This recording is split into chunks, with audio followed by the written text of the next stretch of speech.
Tras 2 años y medio en el cargo, el gobierno comunicó durante esta jornada la renuncia del jefe de asesores de La Moneda, Miguel Crispi, justo el mismo día que protagonizó una nueva controversia con la comisión investigadora por el caso Monsalve. En el mundo político recuerdan que su gestión estuvo marcada por exceso de protagonismo, cuestionamientos en los casos de Democracia Viva y Procultura y hasta la mera comparecencia ante comisiones investigadoras que le valió a La Moneda un desencuentro con la Contraloría General de la República. El Frente Amplista se va en medio del alivio oficialista y las recriminaciones de la oposición y será reemplazado por ahora por el exdirector nacional del Servicio Civil, Felipe Melo Rivera. Nicolás Donoso está en el Congreso y tiene también reacciones. ¿Cómo está, Nicolás? Hola, Nicolás. Hola, ¿qué tal? ¿Cómo están? Buenas tardes. Comenzó así. Se informa que el presidente ha aceptado la renuncia de Miguel Crispi Serrano como jefe de asesores de la presidencia, a quien agradece por su labor y compromiso. Pero fue así, sin mayor ceremonia, y en el último párrafo, de hecho, de un comunicado, recordemos, plagado de cambios ministeriales, por ejemplo, la salida de la exministra de Defensa Maya Fernández, asume también la SECPRES de forma total la ministra Macarena Lobos. Bueno, en fin, con todo se terminó el controversial periodo del ahora exdiputado como uno de los principales consejeros del presidente de la República y por tanto también uno quizá de los más cuestionados. Comenzó de hecho ya su día de forma extraña con una sesión de 45 minutos ante la comisión investigadora del caso Monsalve, en la que se acogió, recordemos, al Código Procesal Penal y a una cláusula además de confidencialidad para poder mantener en reserva nuevamente, como yo lo había hecho en una sesión hace un par de meses, sobre su rol y también sobre las conversaciones que él había mantenido con el mandatario la semana de la bullada salida del ahora ex subsecretario del Interior, Manuel Monsalve. Y dada la función legal, también dice él que cumple como jefe de asesores, esto lo dijo explícitamente en la comisión, no podría compartir las conversaciones, dice, del espacio deliberativo del presidente de la República. Y esta fue la frase que repitió Miguel Crispi hasta 8 veces este lunes y que marcó su última comparecencia pública en el cargo y que es de alguna forma un déjà vu de lo que hizo hace algunos meses cuando él dijo que las conversaciones con el presidente de la República eran privadas y en esa oportunidad lo repitió una y otra vez en más de 10 oportunidades, por eso de hecho lo vuelven a citar, pero sin el éxito esperado por parte de los parlamentarios. Pasamos a escuchar a Crispi. Hay un espacio deliberativo en el entorno del presidente de la República que tiene un carácter privado. Tampoco estarán obligadas a declarar a aquellas personas que por su estado, profesión o función legal tuvieran el deber de guardar el secreto que se les hubiera confiado, en este caso por el presidente de la República. Como jefe asesor del presidente de la República yo cumplo una función legal. Dada la función legal que cumple el jefe de asesores de la presidencia, tengo la obligación de guardar reserva. En materia particular, es más, en mi contrato hay una cláusula de confidencialidad.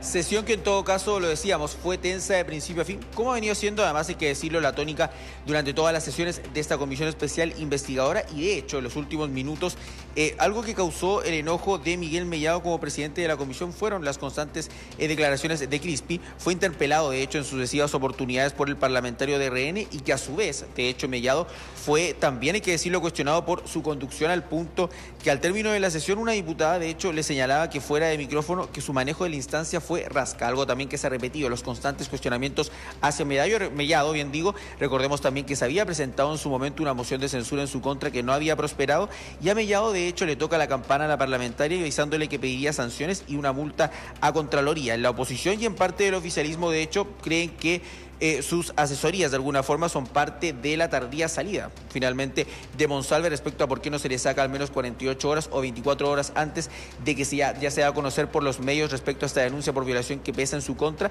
y por qué termina saliendo entonces con tanta tardanza.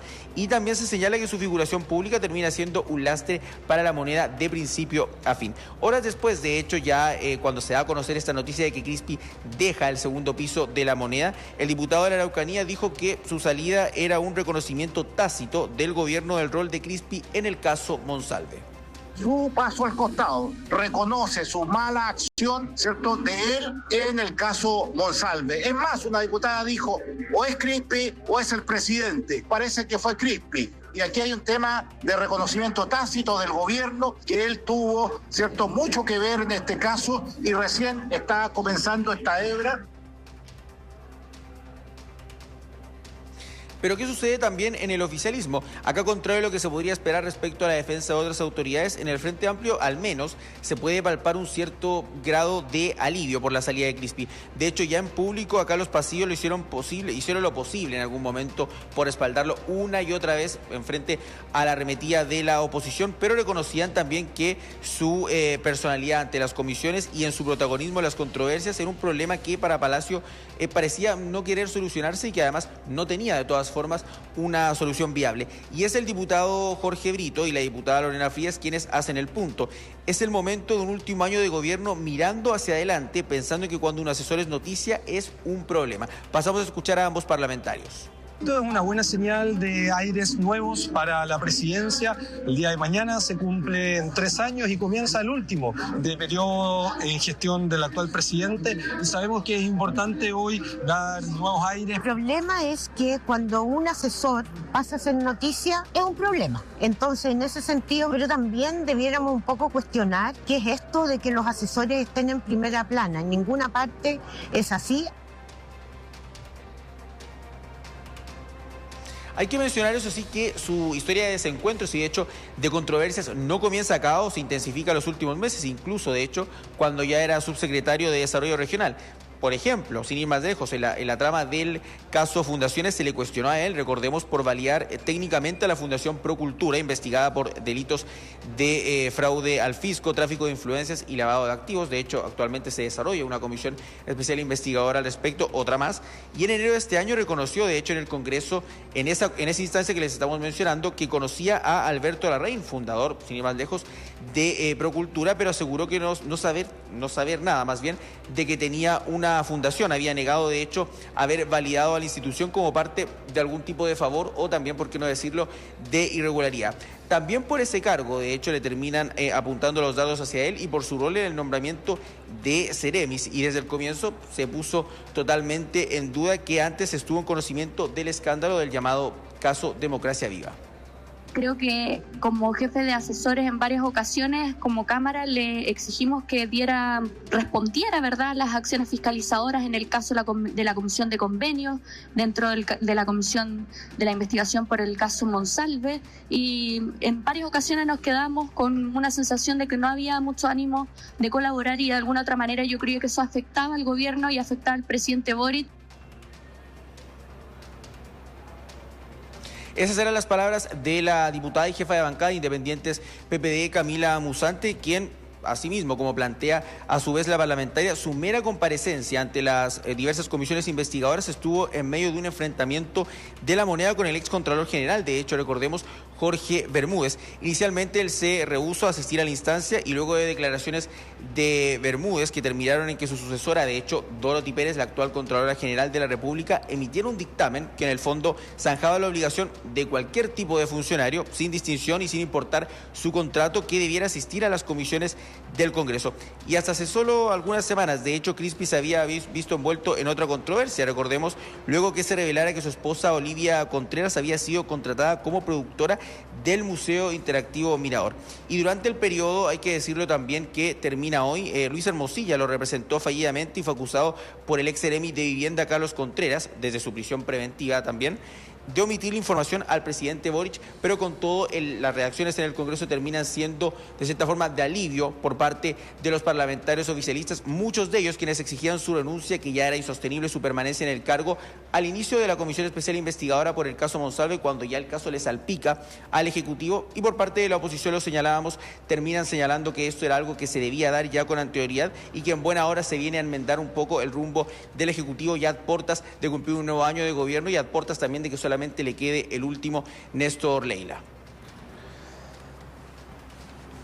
Complejo el asunto, porque algunos dicen que Procultura va avanzando también y que debería haber novedades prontamente con la investigación del caso Procultura.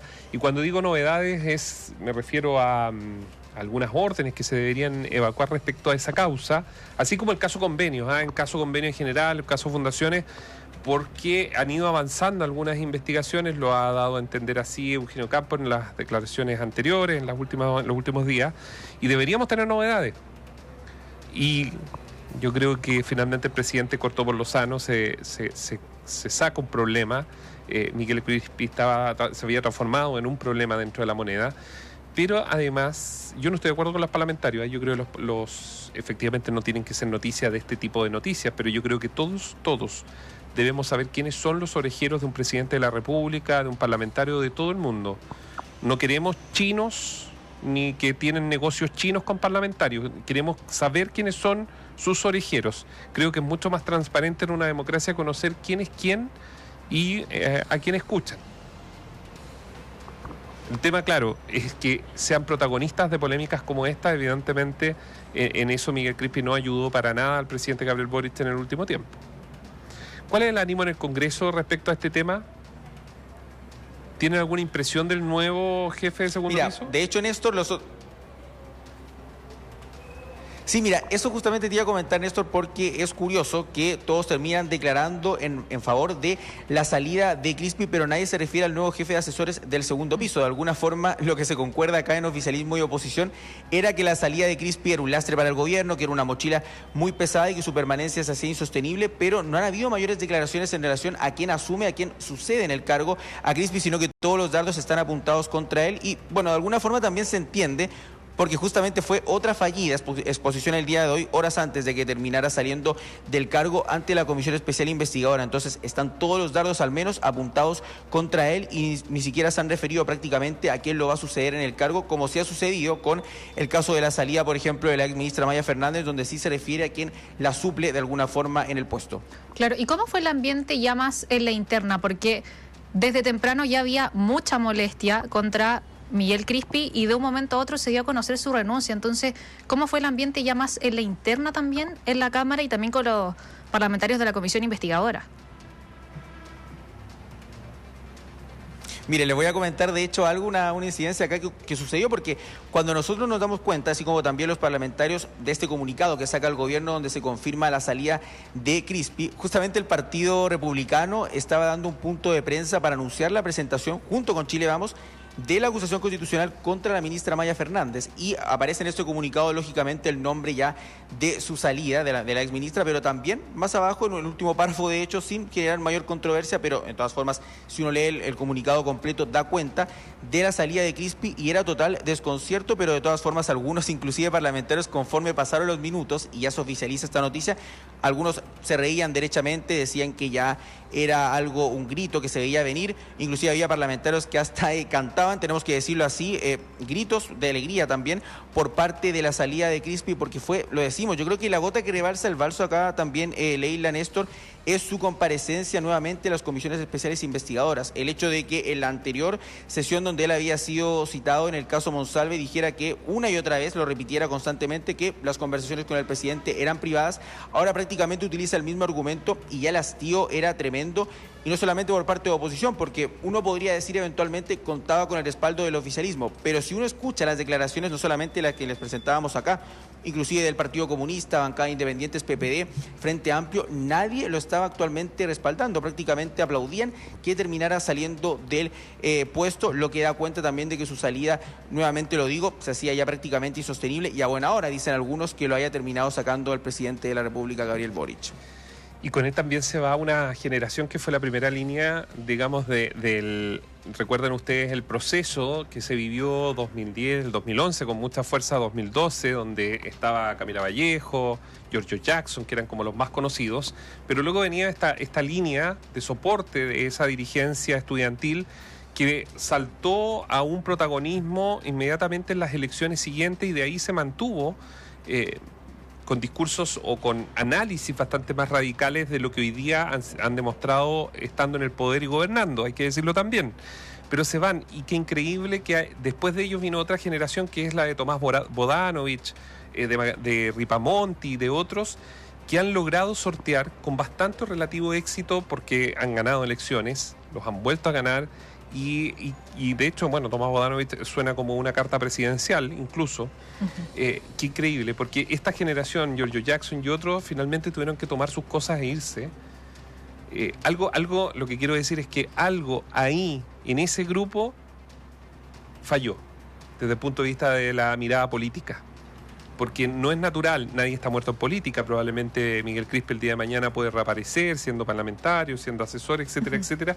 Nadie está muerto en política, pero si uno mira la lista de nombres, quienes fueron referentes y todo, muchos de ellos han terminado tomando sus cosas y partiendo desde el Palacio de la Moneda o de los ministerios. Varios rostros que fueron desapareciendo de alguna forma, se diluyeron, dejando un poco la vida pública y política un poquito de lado. Y que se diluyeron en medio de polémicas. Sí, de todas maneras. Yo creo que eso es lo interesante, porque cuando se van sumando es por algo, ¿sí?